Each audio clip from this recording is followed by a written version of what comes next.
Internet pingvinlarga to'lib ketdi. Siz obuna bo'ling, men tushuntiraman. But why? Tanishing, bu qahramonimiz o'z yo'lini tanlagan pingvin. Ya'ni matritsani buzib boshqalar kabi qirg'oqda, baliq va suv bo'lgan xavfsiz hududda qolmay, boshqa yo'lni tanlagan pingvin. U yo'lning qiyin va xavfli bo'lishini bilsa-da, baribir o'z maqsadida oldinga intildi. Aynan shu qat'iyati va kreativligi uni mashhur qilib yubordi. Kim o'ylabdi deysiz, 2007-yilda Antarktidada Werner Herzog tomonidan tasvirga olingan hujjatli film fragmenti bugunga kelib trendga chiqadi deb. Adelie pingvini obrazi hayotda o'z yo'lini izlayotgan insonlar uchun ilhom manbaiga aylandi. Ucha olmaydigan qush osmonga yetish uchun eng baland tog'larga chiqishni tanladi.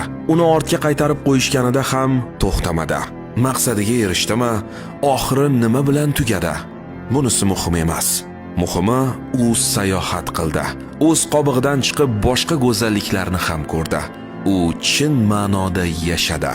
Qolgan to'dadagilar esa odatdagidek yashab qolishga harakat qilishdi. Sizchi, siz qaysi tomondasiz? Fikringizni izohlarda yozing. Videoni ulashishni ham unutmang.